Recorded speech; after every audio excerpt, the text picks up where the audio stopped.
Sa mga hindi nakakalimot mag-subscribe sa channel na ito, mag-uumapaw sana ang biyaya mo sa araw-araw.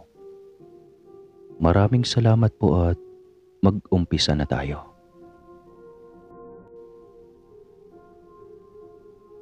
Magandang araw o gabi sa iyo, Sir Casper.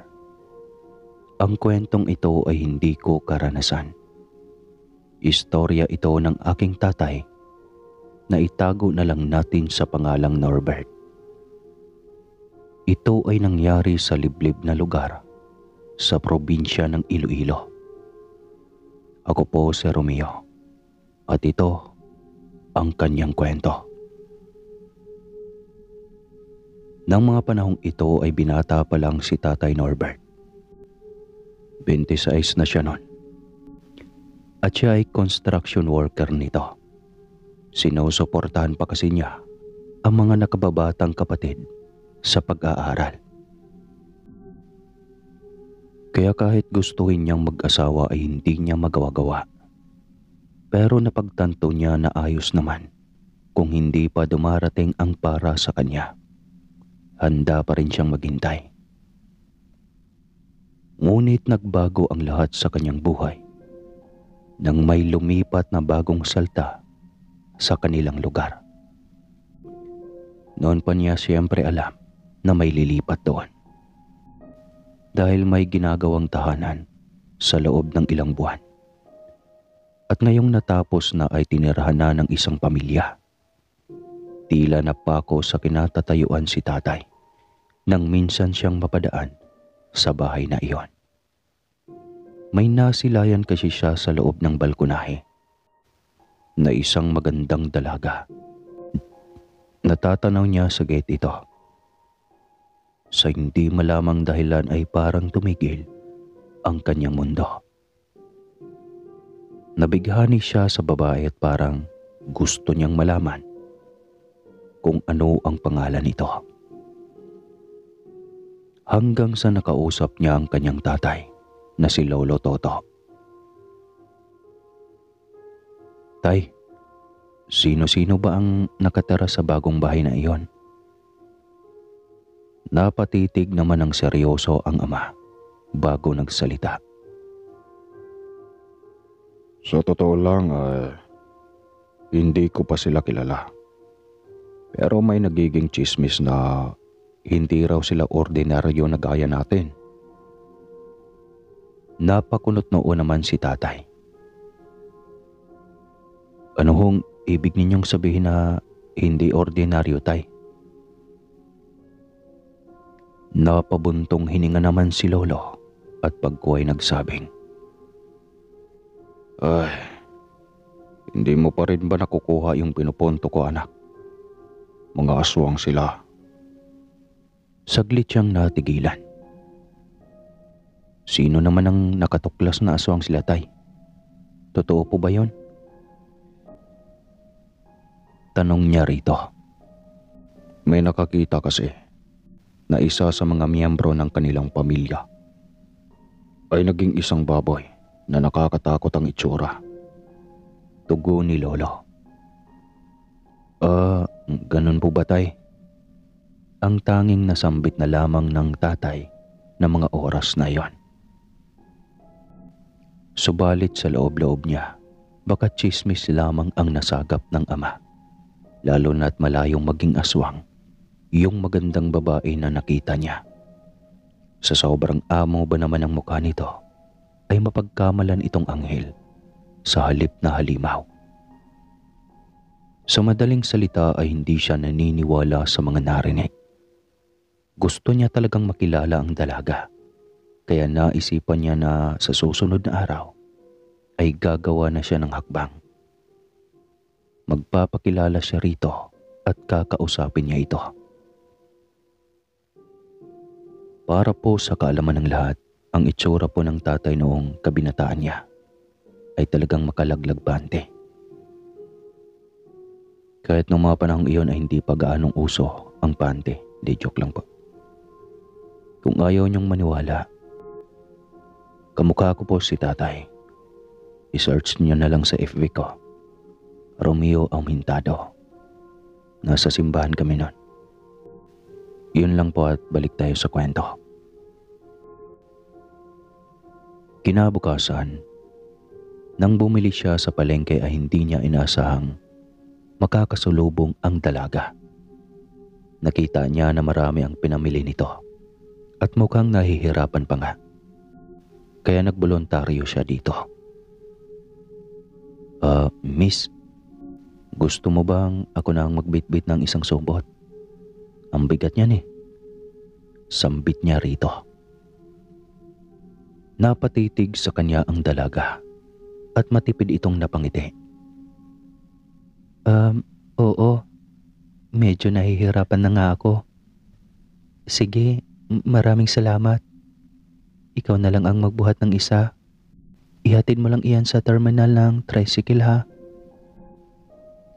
Miss, kung nakita mo na ako yung isa sa mga kapitbahay ninyo. Alam mo naman kapag magkakapitbahay, dapat nagtutulungan. Kaya ginagawa ko ito. Paliwanag niya rito habang magkasabay silang naglalakad. Ganon ba? Siguro hindi lang ako palalabas.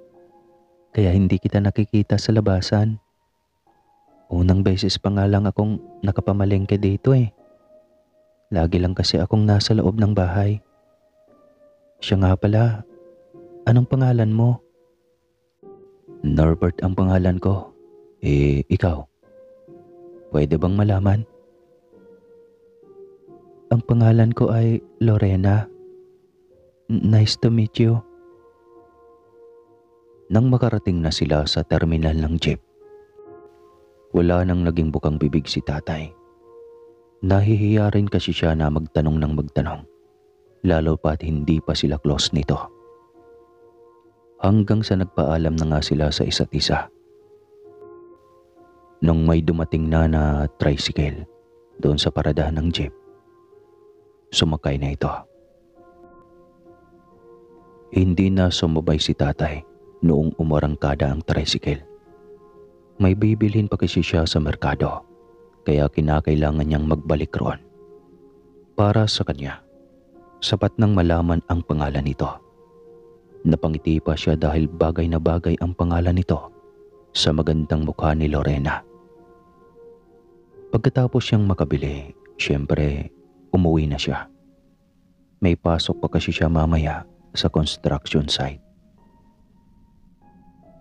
Noong papasok na siya ay dumaan pa siya sa harapan ng bahay nito. Ngunit hindi niya nakita si Lorena sa balkonahe.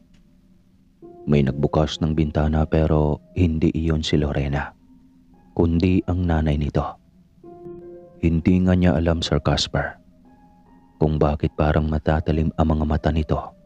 Palibhasa, malalalim ang mga mata. Kaya kung titignan ay para itong galit.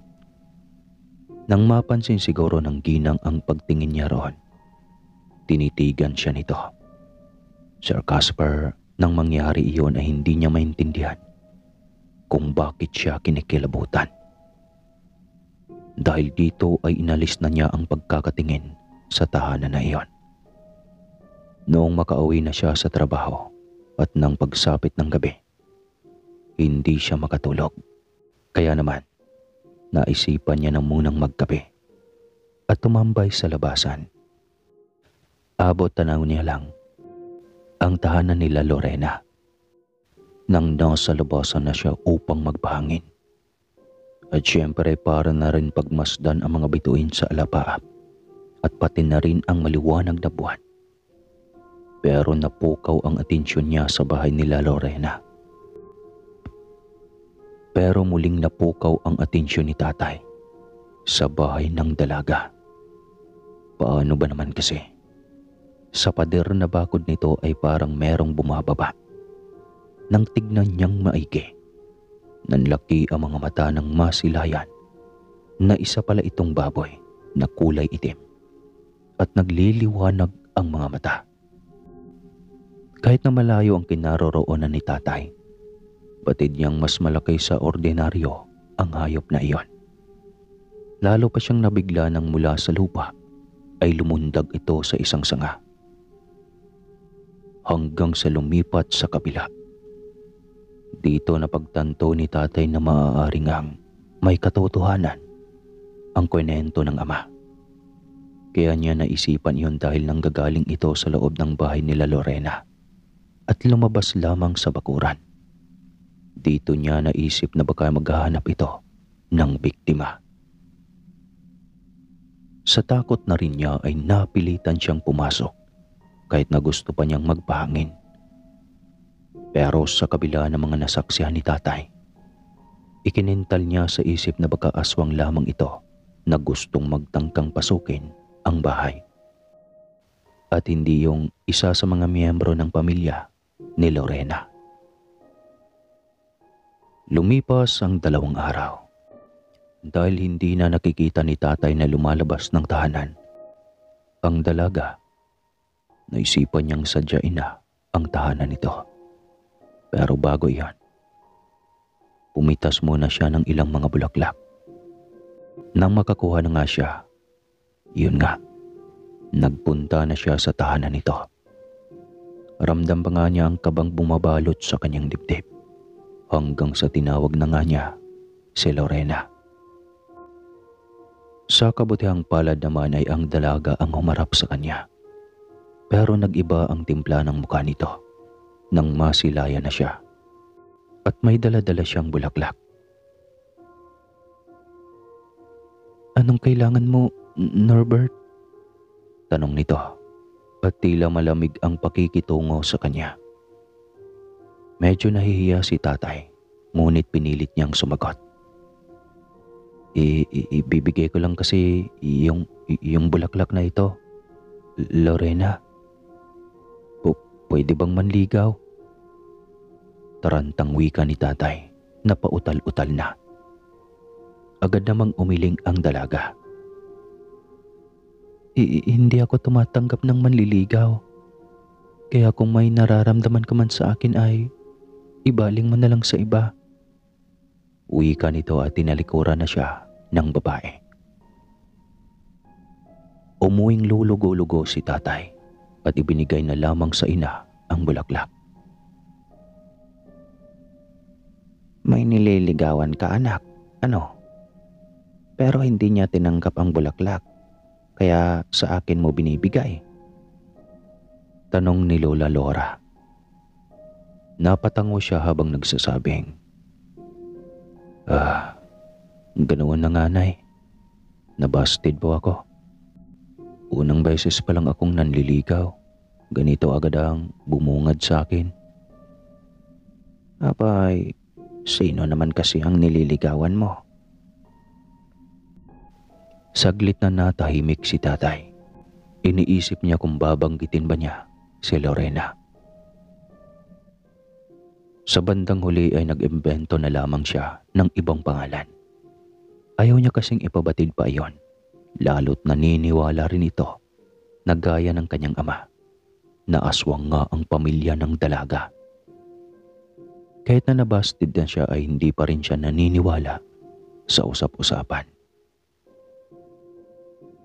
Niligawan ko po si Gina, yung taga-kabilang lugar. Pero binasted po niya ako, Nay. Dahilan niya rito. Hinagod-hagod naman ng kanyang ina ang likuran habang nagsasabing, "Huwag ka nang malungkot, anak. Sadyang hindi siya para sa iyo. At hayaan mo. Balang araw ay matatagpuan mo rin ang para sa iyo. May darating rin na tamang babae na tatanggapin ka ng buo."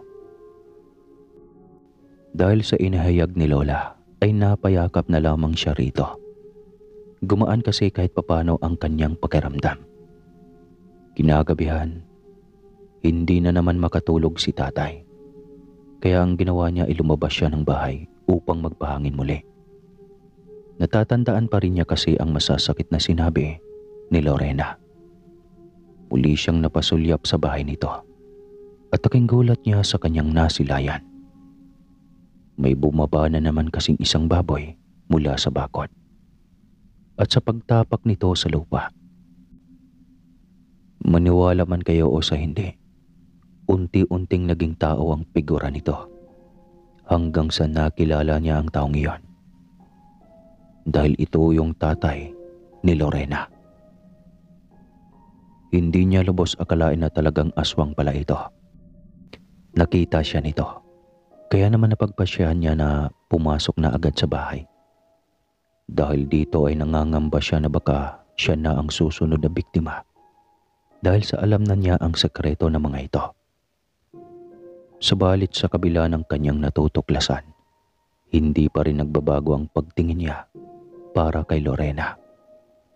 At sa susunod nilang pagkikita, ipinapangako niya sa sarili na kakausapin niya ito ng seryoso.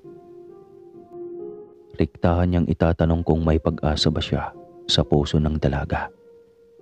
Hindi niya nga maintindihan ang sarili kung bakit patay na patay siya dito. Kahit alam na niya ang sekreto ng pamilya nito, hindi iyon hadlang para sa kanya.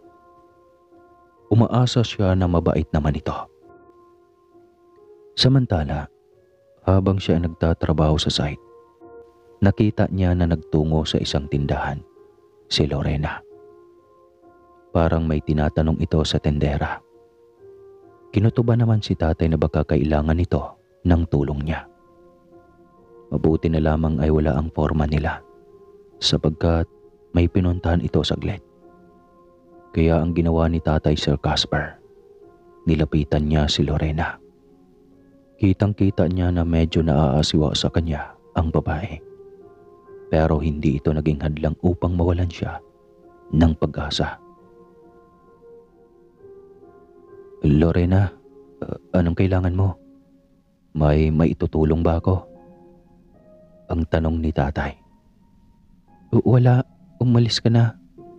Hindi naman kasi ikaw ang tinatanong ko. Bakit ba ang kulit mo? Hindi kita kailangan. Pagtataboy nito sa kanya. Wala lang, gusto lang kasi kitang tulungan eh. Dahilan niya rito. Hindi ba sabi ko, hindi ako tumatanggap ng manliligaw, lalo na sa kagaya mo. Kaya umalis ka na sa harapan ko, pakiusap lang. Umalis ka na.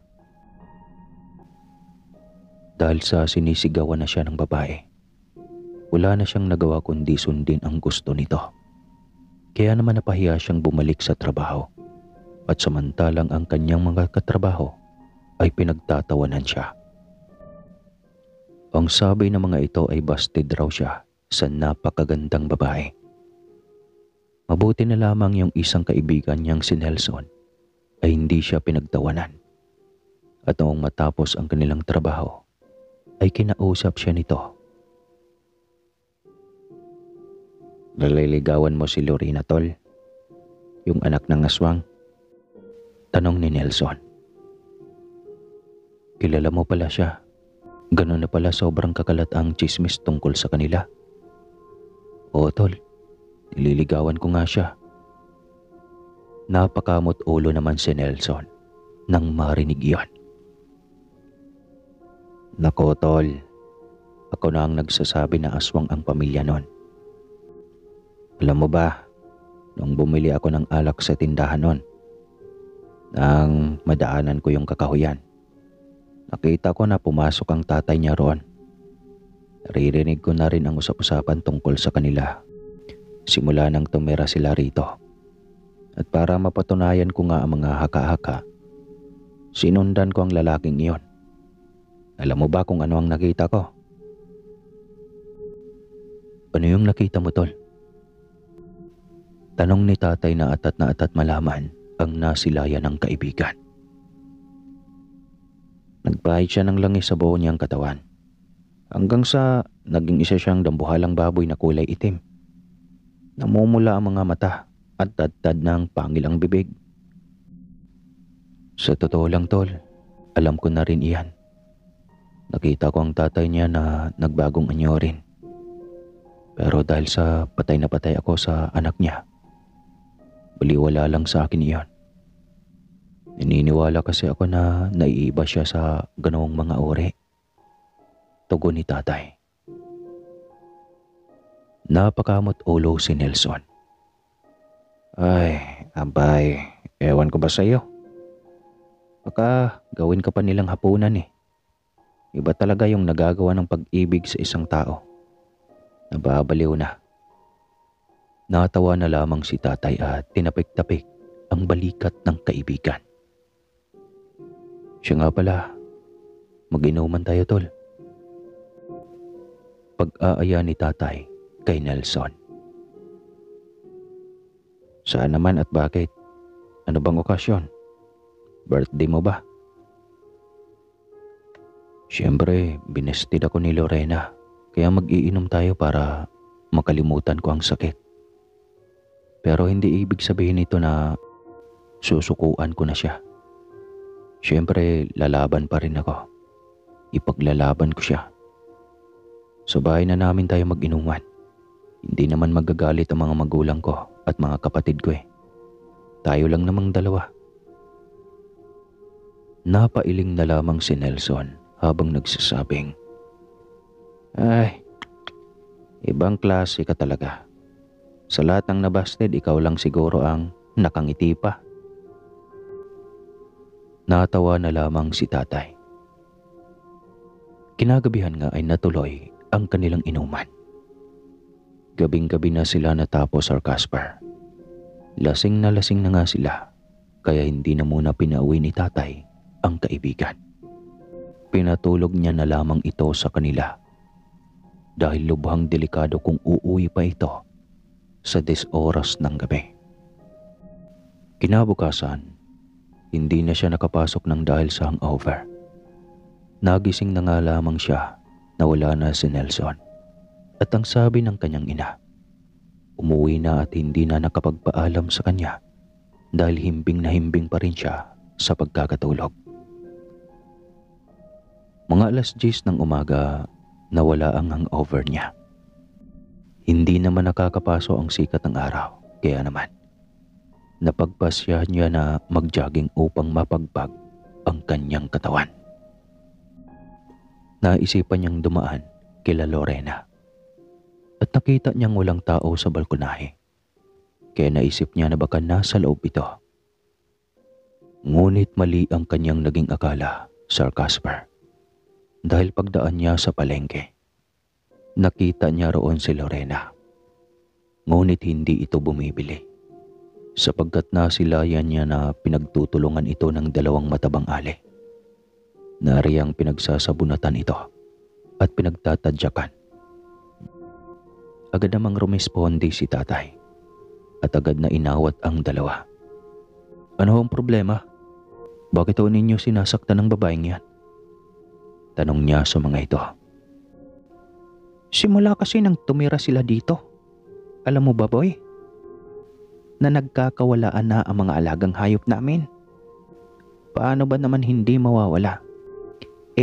Mga aswang ang pamilya niyan." Galit na pahayag ng isang ali. "Oo nga, kaya dapat lang sa kanila ang mawala.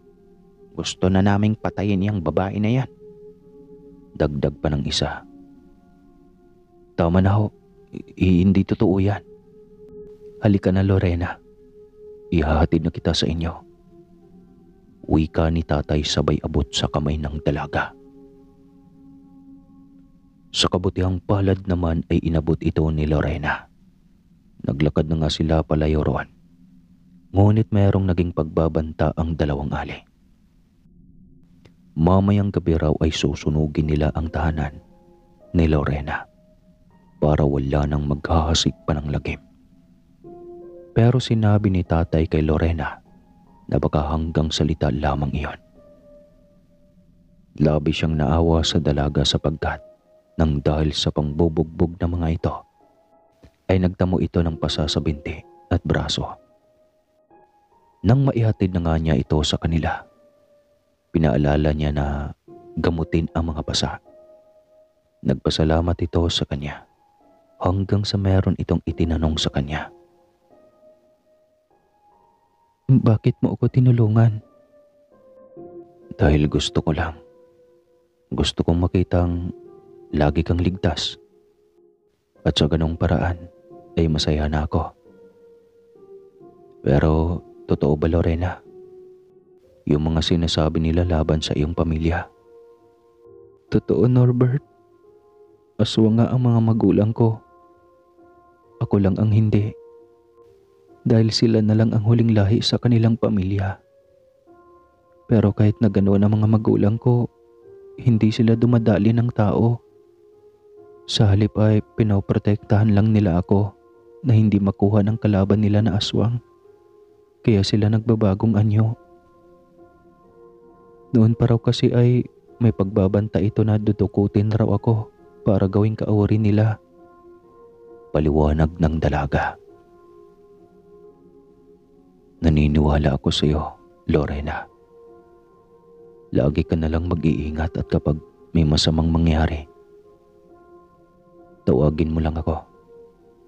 Narito lang naman ako at handang tumulong sa iyo. Wika niya rito at ibinigay niya ang telephone ng number sa dalaga. Kinuha naman ito ni Lorena. Hanggang sa makapagpaalam na sila sa isa't isa. Noong pumatak ang gabi, nagulat siya nang tumawag ang dalaga. Naibalita nito na may dumating na mga tao sa tapat ng kanilang tahanan. Galit na galit ang mga ito at parang gusto silang patayin. Kaya naman sinabi niya na dumaan sila sa likod ng bahay at tumaretso lamang sa kanilang tahanan. Pansamantala niya lamang na patitirahin ang mag-anak. Iyon naman ang bagay na kanilang ginawa, Sir Casper. Mabuti na lamang sa pagpunta ng mag-anak sa kanilang bahay ay hindi sila nakita ng mga tao. Lalo namang hindi naging tutol ang ama't ina at mga kapatid ni tatay. Naniniwala kasi ang mga ito kay tatay nang ipaliwanag niya kung gaano ang mga ito kababait. Sa sumunod na araw ay umalis na rin ang mag-anak. Ang sabi nila ay hahanap na lamang sila ng bagong matutuluyan. Ipinag-ingat naman ito nila ni tatay hanggang sa makahanap na nga ang mga ito ng bahay na marerentahan. Nagkakatawagan na lang sila tatay at Lorena sa telepono sa paglipas ng ilang buwan. Hindi na ito naging masungit sa kanya. Humingi na nga rin ng tawad ang dalaga sa nagawa. Ginawa lamang pala niya iyon dahil iniiwasan niyang pati si tatay ay mahusgahan ng ibang tao. Oras na makipagrelasyon ito sa kanya. Siyempre, ang sagot ni tatay ay wala na sa kanya iyon. Hanggang sa dumating ang araw na napatay na ng taong bayan ang tunay na aswang na pumupuntirya ng mga hayop. Nagsisisi pa nga ang mga sumugod noon sa kanila Lorena dahil sa talagang napagbintangan nila ang pamilya. Wala naman pala ang mga itong kasalanan, kaya sa bandang huli, nagbalik na sila sa tahanan nila. Wala nang nanghuhusga sa kanila, Sir Casper. Hanggang sa dito na ipinagpatuloy ni tatay ang panliligaw kay Lorena. Hanggang sa sinagot na siya nito at naging sila na. Tanggap ni tatay na hindi ordinaryo ang mga magulang nito. Dahil mabubuti naman itong mga tao at ang nais lang ay ang protektahan ang anak. Sa bandang huli rin ay nagpakasal sina Tatay Norbert at Nanay Lorena. Opo, tama kayo sa narinig. Nanay ko nga siya. Hanggang sa bumuo na sila ng pamilya at ako ang naging panganay nilang anak. Hanggang dito na lang po ang kwento at lubos na nagpapasalamat. Romeo ng Iloilo. Sa pangalawang kwento po natin mga kaswang, maghanda na ng kape. Kumusta mga tagapakinig? Sana'y nasa mabuti kayong kalagayan. Kumusta rin sa iyo, Sir Casper? Mag-iingat ka lagi para lagi kaming nakakapakinig ng mga kwentong katatakutan sa channel ninyo. Ako nga pala si Edward. Tubong San Fernando ako. May asawa at anak na ako nang mangyari ang karanasan kong ito. Kambal, babae at lalaki. Dahil sa bote nagpapadayde ang aking misis na si Rosinda, napilitan akong maghanap ng arawan na kita. Bale, nakikisaka lamang ako kapag kailangan nila ng tao, gaya ng pagtatanim at pag-aani. Mabuti na lang at umuwi ang bayaw ko. Nung 1 buwan pa lang ang kambal ko para bisitahin kami kasama si Elena, asawa ng kapatid ko.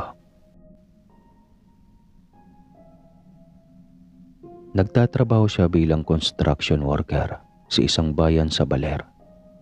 Taga roon si Jeff. Tunay niyang pangalan at doon na rin nakatira ang aking kapatid.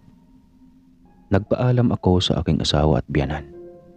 Pumayag naman sila at dahil kailangan talaga ng pantusto sa kambal. Nangako naman ako na magpapadala ng sulat kay Rosinda minsan sa 1 linggo. Nananatili pa si Jeff at Elena noon sa baryo ng 5 araw hanggang sa nagpasya na silang bumalik kasama ako. 4 na oras mahigit ang biyahe namin bago narating ang Baler. Ipagpaumanhin ninyo mga kaswang na tagapakinig, pero hindi ko nasasabihin ang eksaktong lugar kung saan ako nagtatrabaho noon. Hindi ko rin kasi alam kung hanggang ngayon ay buhay pa ang angka ng taong parte ng aking karanasan at ayaw kong katakutan sila. Yun nga. Pagdating roon, doon ako sa kubo tumira. Iyong dating bahay nilang mag-asawa. Simentado na kasi ang bahay nila noon. Huwag kang mahihiya, Kuya Edward. Kapag may kailangan ka, magsabi ka lang ha. Sabi ng aking kapatid na si Elena. Nang araw ding iyon, nagpunta kami sa bahay ng boss ni Jeff para i-rekomenda niya ako. Tinanggap naman agad ako dahil kailangan talaga ng makakasama nun. Dahil malaki ang bahay na ipanapagawa ng may edad ng lalaki. Bago kami bumalik sa bahay ni na Jeff, pumunta muna kami sa isang karinderya para magmerienda. Umupo kami sa mesa na nasa gilid. Napatingin ako sa babae na papalapit sa amin na mukhang kukunin ang order namin. Matangkad, maputi, at balangkinitan ang katawan. Nakangiti siya habang papalapit sa amin nun. Nang masabi namin ang aming order, umalis na rin ito. Wala namang masama na ma-appreciate ang ganda ng isang babae. Natural lang iyon. Nang mailapag niya ang order namin, tinanong niya ako kung bago ba daw ako sa lugar na iyon. Tumango ako at sumagot naman ng oo at magtatrabaho ako roon. Noong matapos na kaming kumain, umalis na rin kami. Biniro pa ako ni Jeff na tipo ako ng babae. Dahil napansin raw iyon ng aking bayaw sa kung paano ako tignan nung babae. Tumawa na lamang ako at biniro na kung ano-ano ang napapansin niya. Hindi na lamang namin iyon sinabi kay Elena. Baka magalit ito, lalo at malapit sila ng aking asawa. Alam niyo naman ang mga babae, iba kong mag-isip. Tama ako, di ba? Tama talaga, hindi mali pala. Kinabukasan, nagsimula na ako sa trabaho. Nanibago ang katawan ko noon dahil hindi ako sanay sa construction. Nasanay ako sa pagbubukid. Ganon talaga, para sa pamilya ay titiisin ang lahat. Tanghali iyon, doon kami sa karinderya kumain. Nakita ko na naman iyong babae. Nang maiserve ang pagkain, muling ngumiti siya sa akin. Nagulat ako nang ilahad niya ang kamay sa harapan ko at nagpakilalang si Sabrina. Dahil sa kagustuhan kong ayaw kong mapahiya siya, kaya tinanggap ko ang kamay at nagpakilala na rin. Nagulat na lang ako nang hawakan niya ang aking buhok at sabihin na may dumi raw iyon. Nang matapos kaming kumain, nagtrabaho ulit kami. 6:00 ng hapon nang makauwi kami sa bahay. Nakahiga ako noon sa papag nang maalala ang babae. Ngumiti ako noon na parang baliw nang maalala ang mukha niya. Hindi ko alam noon kung bakit nangyari sa akin iyon. Pero sa loob ng 1 linggo, gusto ko siyang makita lagi. Nagtaka pa nga si Jeff nang tanungin ko kung taga saan ang babae. "Interesado ka ba sa kanya, bayaw?" Pabiro niyang sabi. Ang sabi ko noon, crush ko si Sabrina. Natawa siya at sinabi na may asawa at anak ako. Hindi pwede na magkagusto ako sa iba. Sinabi ko noon na hindi naman niya ako makikita, kaya ayos lang. Huwag na lang niyang sasabihin sa aking kapatid na may gusto ako kay Sabrina. Nangako naman siya na hindi yun sasabihin kay Elena. Hanggang sa isang araw iyon ng linggo. Hindi ko alam pero gusto ko makita si Sabrina. Kaya nagpaalam ako noon sa kapatid ko na pupunta lang ng bayan dahil may bibilhin ako. Pagdating sa bayan, nagtanong-tanong ako kung saan ang baryo na sinabi ni Sabrina, kung saan siya nakatira. Sumakay ako noon sa jeep patungo roon. Nang makarating, nakita ko ang babae sa labas ng kanilang bahay. Lumapit siya sa akin at sinabi na inaasahan niya ang pagpunta ko roon. Hindi ko naman naisip yun noon dahil parang wala akong pakialam noon at ang mahalaga ay makita ko siya. Pinapasok niya ako sa bahay. Nagulat ako dahil mag-isa lang siya roon. Sa likod nakatira ang kanyang magulang. At nagulat ako nang halikan niya ako. Dahil sa gusto ko siya. May nangyari sa amin ng araw na iyon. Doon na rin ako kumain ng tanghalian. Hapon na nang umuwi ako. Kunwari ay may binili ako. Nagtataka ang kapatid ko dahil hapon na ako nang nakauwi. Hindi na lamang ako nagsalita nun. Sinabi pa niya na kung may ginagawa akong hindi maganda, isusumbong niya ako sa aking asawa. Lumipas sa mga araw, lagi na akong nasa karinderya kahit hapon na. Bumibili na lang ako ng take-out food para lang makita si Sabrina. Sinabi ko noon kay Jeff na mahal ko na ang babae. Nakakalimutan ko na rin na magpadala ng mensahe noon sa aking asawa dahil ang nasa isip ko lang noon ay si Sabrina. "Nagayuma ka na ata ni Sabrina, bayaw?" sabi ni Jeff noon. Hindi ko pinansin ang sinabi niya. Ang sabi ko na lamang, natural lang na magkagusto at mahalin ko si Sabrina dahil maganda at maalaga siya. Hindi na lang nagsalita noon si Jeff. Tuwing linggo ay umaalis ako sa bahay at dumadating ang pagkakataon na tumitira na ako kina Sabrina. Pinuntahan ako noon ng aking kapatid doon dahil kahit hindi ko sabihin alam kong alam nila na naroon ako. Nakiusap siya na umuwi na ako. Ngunit sinabi ko na wala akong balak na umuwi. Mahal ko si Sabrina at hindi ko mahal si Rosinda. Galit na hinarap na Elena ang babae at sinabi na wag na akong gayumahin. May pamilya na ako at nakakaawa ang mga anak ko kung wala silang ama. Ngunit mariin na itinangkin ni Sabrina na hindi niya ako ginayuma. Umalis na lang si Elena noon. Nagtatrabaho pa rin ako noon. Hanggang sa isang gabi noon, maaga akong nakatulog. Pero naalimpungatan ako dahil sa naihi ako. Paglabas ko ng kwarto at natapat ako sa kusina. Natigilan ako nang magsalita ang ina ni Sabrina na si Sally. Ang sabi niya, bakit hindi na lang daw itigil ng anak ang ginagawa? Na-curious naman ako noon at sumilip sa kusina. Nakita ko si Sabrina at abala sa pagluluto sa kalan. May kung ano siya na nilalagay roon. Mahal ko si Edward, Nay. Hindi ko hayaan na mawala siya sa akin. Galit na sabi niya. Bumuntong hininga noon si Sally at sinabi na sana huwag pagsisihan ni Sabrina ang ginagawa sa akin. Napaisip ako noon, ano kaya ang ibig sabihin ng babae?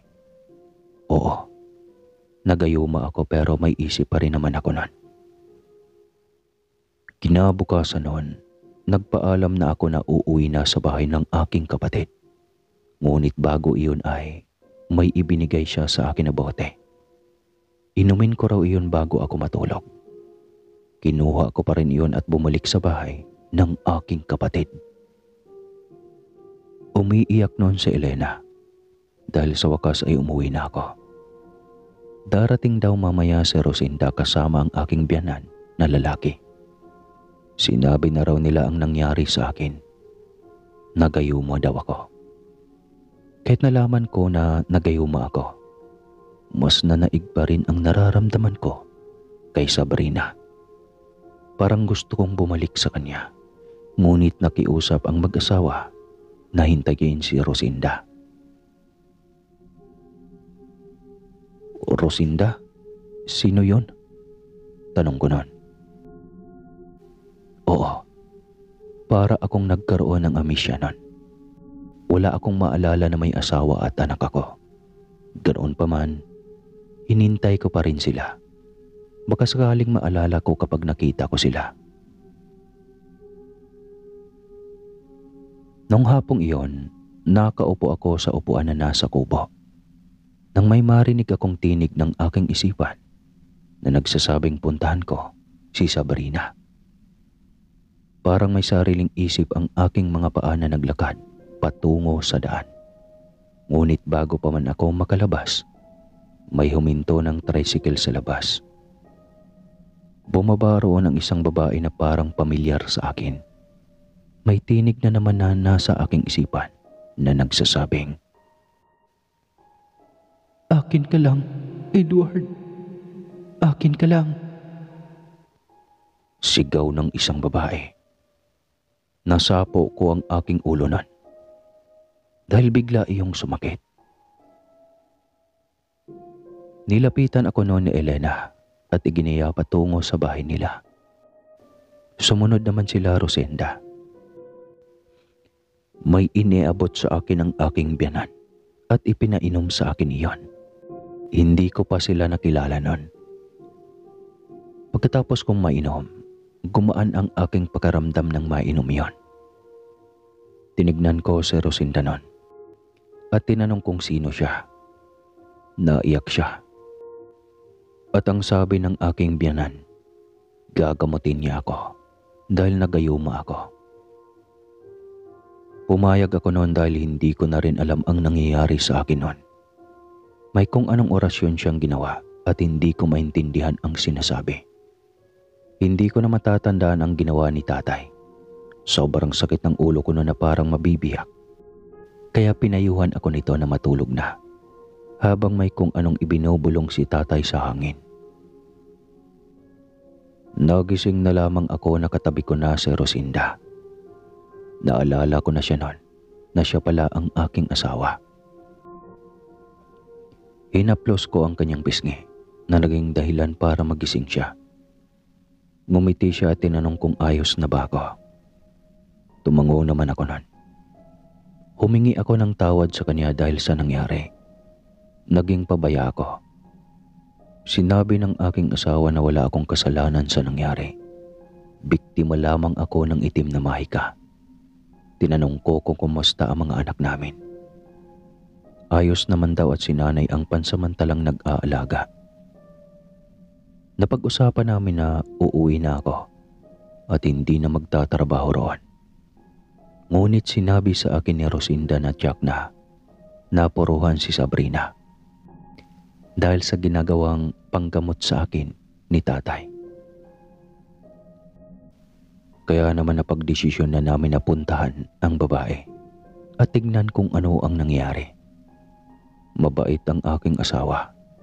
marunong magpatawad at hindi nagtatanim ng sama ng loob. Pumunta kaming lahat roon. Sinalubong kami ng dalawang matanda. Iyon ang mga magulang ni Sabrina. Kitang-kita ko ang lungkot sa kanilang mga mata. Ganun pa man, ngumiti sila at pinapasok kami sa loob.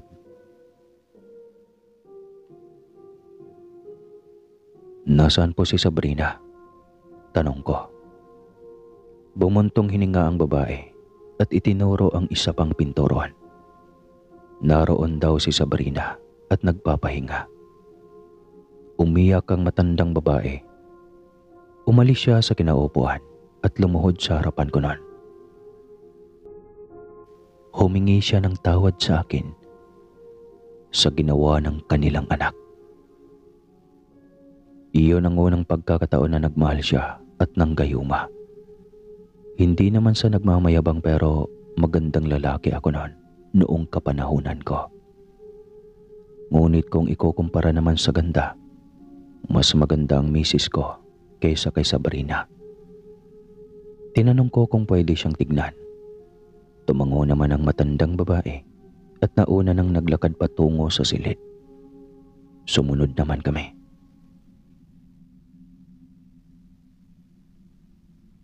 Nang makapasok, nanlumo ako sa aking nakita. Nakahiga si Sabrina sa kama. May mga sugat siya sa katawan na may nana. Bumalik sa kanyang sumpa ng gayuma. Ang sumpa kasi niyon, kapag natalo ka ng manggagamot, dadapuan ka ng sakit na para kang binarang. Sabi ni tatay nun. Dahan-dahang nagmulat na mga mata si Sabrina. Namumula ang kanyang katawan. Ngumiti siya ng tipid nang makita ako. Patawad, Edward, sa ginawa ko sa iyo. Hindi ko sinasadya. Nagmahal ako ng todo.